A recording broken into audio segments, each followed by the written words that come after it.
Oh, baby, what a way to end a core, season, whatever you want to call it, with Jujutsu Kaisen episode 13, the battle and the finale of the battle of Yuji and Nanami versus Mahito. That was an iconic fight. I'm not even gonna lie. The amount of manpower and talent, staff, all of the above that was put into this episode of Jujutsu Kaisen episode 13, my gosh. Because I mean, the source material alone is really great. You know, Gege Akutami is an incredible artist, an incredible, you know, just writer in general, but then getting the adaptation with the godlike art, godlike animation, it was just like, there wasn't a frame where I was like, oh, that looks bad. Like, it was just insane, the amount of detail and quality animation at that. Like, sometimes, you know, they sacrifice the detail in the art for the animation to be a little bit more fluid. A lot of times, like Sakuga, for example, they'll make things look a little bit more simplistic, like backgrounds or the character designs, in order to really have them move very fluid and whatnot.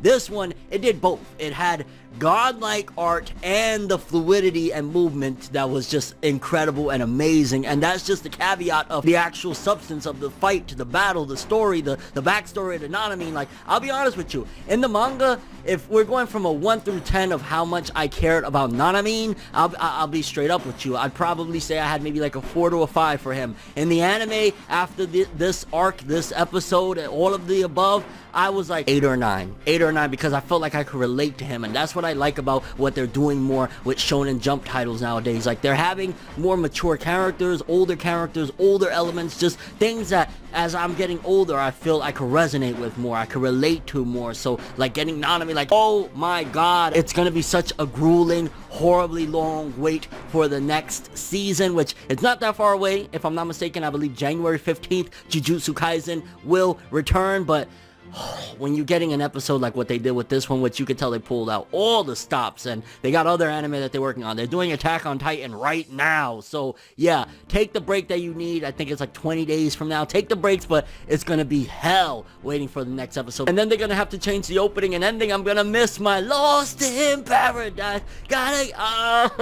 Baby, let's talk some of that Jujutsu Kaisen anime greatness. I say we gonna do what we do, no matter how you make your move. That's how it be, though. Okay, so like I said, battle continues of Yuji and Nanami versus Mahito. And I gotta say, Mahito, not only, again, awesome, you know, creepy curse and all that stuff, but he's trolling throughout the battle. Like, you know, the beginning of the episode, he shrinks down when they're trying to catch him, and he turns into, like, it looks like baby Mahito or little kid Mahito for a little bit. And I'm like, okay, alright, okay. And again, throughout the battle, like, not only is he trolling in little fun, I don't want to say innocent, because, you know, he's a mass murderer and shit like that, but, you know, that's just whatever. That's low-level trolling of him transforming his soul to look like a little kid for a moment. But then he has more of a stockpile of the transfigured humans and starts throwing those freaking little things and forcing Yuji to that situation, which, again, it feels as though the pacing is very good. Like, sometimes it feels as though it's going nice and steady and smooth, and then immediately, because one of the things you think about last couple episodes that's been set up was the fact that Yuji one day will have to kill a human being. He'll have to do it. It'll come a day, and that day came really quick if you think about it, because him throwing the transfigured humans at him, even though they look like curses and whatnot, they're humans. At one point, one of the curses even begs, or again, they're not curses, whatever, you know, the transfigured humans,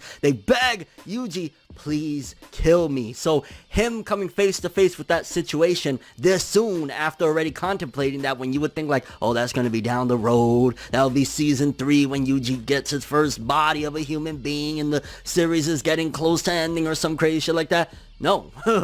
Season 1, few episodes after him contemplating that, after the visit at Junpei's house with Junpei and his mom and whatnot, like, here we are, and he went through it, and he's probably going to be a different character after this, if you really think about it. I'm not talking spoiler-wise, I'm just saying in general, going through a crossroad like that in your life, you can only imagine what is that going to do to the psyche and his character moving forward. And I love it when Yuji and Nanami, like, again, the art and animation alone is just like, god damn, how are they doing this? How are they doing this on a weekly basis? They just, you know, did an episode last week, and here we are with another one, and it looks 1,000 times even better now, and it looked great last week, because Yuji and Nanami are just beating the dog tar out of Mahito to the point where Mahito is like, oh shit, I'm gonna die. They're really kicking my ass, because Yuji's punches can impact his soul, the form of his soul, and Nanami is hitting him so quick and they're hitting him so back to back that he doesn't even have time to mutate himself back to normal. So they're just beating the dog crap out of him, and again, it looked marvelous. It looked amazing for the carnage that it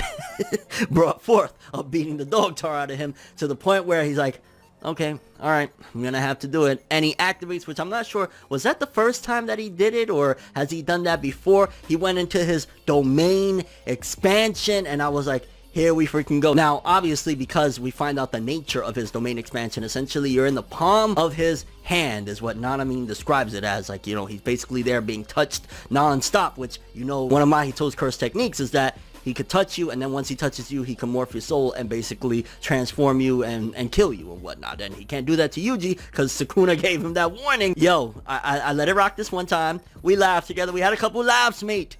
You do it again, you're gonna find out. So he just brought Nanami in there, and that scene alone, it kind of was almost playing with the viewer in a sense. If you know anything about anime, you know usually when they go into these detailed backstories and whatnot, it means the character's about to die right there, right? And when we're seeing like just Nanami's past and whatnot, honestly, that scene, all of that scene, already the entire season of little by little building up Nanami, I started liking him more than I liked him in the manga. Those scenes and the backstory of how he essentially for a little bit ran away from Jujutsu sorcery and wanted to live a regular life of, you know, just stacking money, but then what that did to him and why he came back to Jujutsu sorcery, because essentially he became obsessed with the money. He kept thinking, the more money I have, the more I keep chasing after the money, the further it's going to separate me away from that life, because at the end of the day, Nanami, no matter how logical or whatever, he's still a human being. Who wants to risk their life for strangers, or risk their life in general, or have people that they care about, you know, sending them to risk their lives? So he basically ran away from that life for a while, but then the mundaneness and seeing innocent people essentially being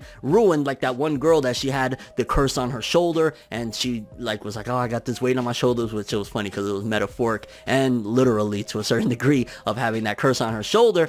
It kind of brought him back to it. But for somebody like me in my later 20s to see what he was going through, and you know, him breaking down like, well, I'm gonna work really hard throughout my 30s, so like in my 40s or 50s I'll be straight, and I'm just gonna keep on stacking this money, to again, he wanted to get away from that life, that terrible life of risking your life. It was really dark, it was really deep, and I appreciate it. I like characters like that. So like, you know, maybe a younger somebody in their late teens or something like that, or early 20s can even relate a little bit more to like the Yujis or the Megamis or things like that. I see characters like Gojo, I see characters like Nanami, and I relate to them, especially Nanami. Like I felt as though, oh my god, that reminds me a lot of me, and I loved it, honestly. Like again, it's toying with the viewer. At the same time, you're thinking, oh, maybe he's about to die. Like, you know, if you've ever again watched the red anime manga, that's usually par for the course, but then it even took an interesting twist. And when Yuji broke through the domain expansion for whatever reason, maybe like 2 people is going to get this reference, but it reminded me of Future Diary. I think it was Redial, when Yuno breaks through that dimension or whatever, and stuff like, I don't know, that's what that reminded me of. But he broke through, and it was at a cost to Mahito. And at the same time, even though Yuji was about to put in work, right? Even though Yuji was there like he was gonna save, essentially because that's all the palm of Mahito's hands, it activated essentially him bringing him to Sukuna. And Sukuna said, if I told you once, I ain't telling you twice, nobody's gonna fuck with me, because he gave him the works. And that just goes to show what level Sukuna is, right? Like, and what level Gojo is, I guess, at the same time, because he basically just gave him a quick swipe. He told him, like, I warned you. We had a laugh. You took that way too far. That don't mean we're friends, fam. We had a laugh. And he just bodied him and left him there distraught, destroyed the whole domain expansion. Everything was a wrap after that for Mahito, because Sukuna, he said, yo, I gave you a warning, man. I was honest with you, and yeah, Sukuna is up there. But I will say there was something interesting there when Sukuna was thinking about people. It was like, you know, basically, I don't really give a shit about most of these people. But then he thought about Megami, and he was thinking to himself, like, Megami is the exception. So definitely an even greater hint at there's something special about Megami, or there's something there, because why would he think about him? Remember, they had that one battle, but he outclassed him, and he's still not even nowhere near his completed form. So why would he think about Megami in this instance at all? That was a very, very interesting setup, you would argue, regarding whatever it is that Megami is going to bring forth in the future of the story. But then Mahito, of course, escapes into the sewers, and that's the end of their battle, which I ain't gonna lie, even though there wasn't no clear-cut winner, nobody died per se, you know, obviously, you know, those cursed, disfigured people, whatever, but in terms of like Yuji Nanami and Mahito, they all survived. It was one heck of a display of a battle, and again, it's making it a higher stakes now, because like the next time they meet, what type of shit is it going to be? If we already had this epic, humongous battle, domain expansion and everything, getting Nanami's backstory, the next time they encounter, all gloves are off, even though I think already all gloves were off at this point. But yeah, Mahito, which I don't blame Mahito for running away, okay? What Sukuna just did to him, and then Yuji already promised that he was going to kill him. Yeah, I think it was about time. And it's funny, again, at the very end, he trolled, like he blew up like a balloon and popped and then bounced through the sewer. I was like, yo, this bastard. And it did weigh a bit on Yuji's conscience, the fact that it was Sukuna on a whim at that. It wasn't nothing to do with wanting to save Nanami or anything like that. It was just like, you know, he was the one that saved Nanami's life, and it wasn't Yuji, and Yuji already had swore, like, I'm gonna kill him and stuff like that. So it kind of made Yuji feel even worse about himself, the fact that he wasn't able to, I mean, he was able to do something. He definitely helped out Nanami to a certain degree. I feel as though he's not looking at the bigger picture of, like, if you didn't break through the domain expansion, Mahito wouldn't have touched Sukuna's soul, and that wouldn't have transpired. But regardless, still insane. And then of course the aftermath, I really like that they tucked in that last little bit of a scene of the teacher and the students that were bullying Junpei, and them recognizing what they did, him moving away, and what he did in the gymnasium, how he basically broke dude's arm and everything. Like, yeah, you pieces of shit, you drove him to that, y'all made him that way. Don't bully people, be a better person. I love that they added that extra thing, because like, you felt as though for a few episodes, like, you know, you see they put him in the opening and everything, like maybe Junpei is going to be a mainstay to the cast and he's the newest addition in Jujutsu Kaisen, and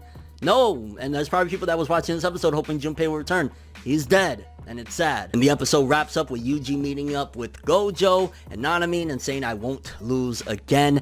And oh, that Lost in Paradise song, I don't think we're gonna be hearing it no more. I think they're gonna have a new opening and ending, because the anime is going on break up until the 15th of January, if I'm not mistaken. So mark your calendars, it's gonna be a grueling wait, but boy, these first 13 episodes, very, very strong. Anybody that doubted Jujutsu Kaisen, wow, I'm sure you're very, very disappointed, because it was amazing. This season was great. Yuji's character, Nanami, even though he was introduced about halfway through the season, I want to say, turned out to be something else. We didn't even need Gojo to carry us the last bit of the way. Like, Yuji and Nanami did most of the legwork, and we didn't even have like the other cast as well. Megami really wasn't involved that much. Like, considering some of the mainstays that were brought forth in the beginning of the season weren't even around for this Junpei arc or whatnot, this Mahito Junpei and all this stuff, and it still was godlike. That shows that there's a lot of strength in the writing of Gege Akutami, and it transferred into this anime adaptation. Mappa, bro, every anime that gets picked up by Mappa, I feel as though is in great hands, because this episode was just immaculate. I cannot stress enough the art and animation, the storytelling, the way it was done, the camera angles, everything. Mahito, almost every shot of Mahito in this episode, from him bleeding, him turning into using his domain expansion, like, just a freaking one. Shout outs to Mappa, one of the greatest studios of anime production out right now. Very curious what you guys thought though. How did you feel about this season of Jujutsu Kaisen? What do you think about the grand finale of Mahito versus Yuji and Nanami? What did you think about Nanami's backstory, of how he ran away from Jujutsu sorcery? And what are your expectations and predictions for Jujutsu Kaisen episode 14 and the second core of the anime moving forward? Again, January 15th, it will return, and we'll be lost in paradise one more time, even though we won't have that amazing godlike song. But that's all I have for this one. Thanks for watching. Hope you enjoyed. If you liked anything I had to say or enjoyed the video, drop me a like. I'd greatly appreciate it. And if you want more from me, make sure to subscribe. Follow me on Twitter, Instagram. Hit that bell to get all notifications. And if you want to follow any of my other social media, links in the description below. I'm ForneverWorld, and as always, people, have an awesome day. And remember the golden rule: anime and manga for life, boy. Have an awesome day. Peace in. And until next time, until January 15th, Jujutsu Kaisen is that greatness, baby. Mappa Kings. It's nights like this, and times like this, What's that? that I can give another hit. But I've got this inside a switch, a natural bliss, but that I miss.